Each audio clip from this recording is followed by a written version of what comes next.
রাত তখন প্রায় 12টা। বগুড়ার পাশের একটা ছোট গ্রাম, নাম ধনকুড়া। গ্রামটা শহর থেকে একটু দূরে, তবে একটাই রেল লাইন গেছে গ্রামের পাশ দিয়ে।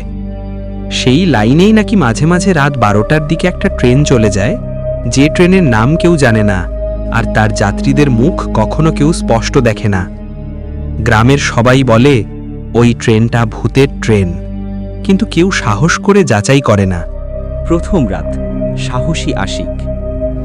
আশিক ঢাকায় পড়ালেখা করে, কিন্তু ছুটিতে গ্রামের বাড়ি এসেছে।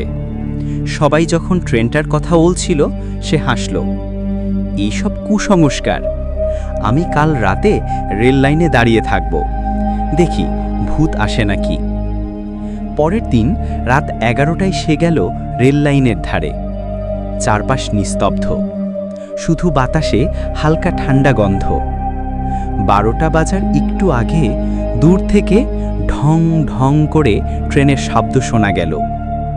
আশিক টর্চ ধরল, দেখে আসলেই একটা ট্রেন আসছে, কিন্তু আশ্চর্যের বিষয়ে ট্রেনের কোনো হেডলাইট নেই।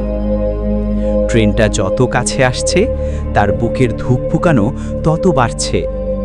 যাত্রীদের মুখগুলো স্পষ্ট নয়, কেবল ধোঁয়াটে, যেন কুয়াশায় ঢাকা, আর সবাই একসাথে তাকিয়ে আছে আশিকের দিকে। ট্রেনটা যখন তার সামনে দিয়ে গেল, তখন আশিক দেখল শেষ বগির জানালা থেকে একটা বৃদ্ধ লোক তাকিয়ে আছে। চোখ দুটো একদম সাদা, কোনো চোখের পাতা নেই। পরদিন সকাল, আশিককে পাওয়া গেল রেল লাইনের ধারে।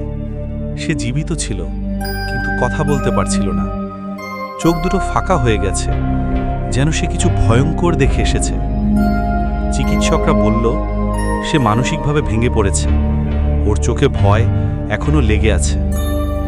তবে গ্রামের এক বৃদ্ধ বললেন, রাত 12টা ট্রেনের যাত্রীদের কেউ দেখতে পারে না। যে একবার দেখে ফেলে, সে চোখে আগের মতো কিছুই দেখতে পায় না।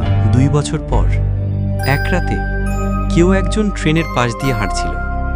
দূরে এক ছায়া দাঁড়িয়েছিল ট্রেন লাইনের পাশে, টর্চ হাতে, মুখ নিচু করে। লোকটা কাছে যেতেই শুনল, রাত 12টার ট্রেন আবার আসছে। লোকটা টর্চ ফেলেই দৌড় দিল। পেছনে শুধু ট্রেনের হুইসেল বাজছিল, আর হাওয়ায় মিশে যাচ্ছিল একটা হাসির শব্দ, যেটা আশিকের মতো শোনায়।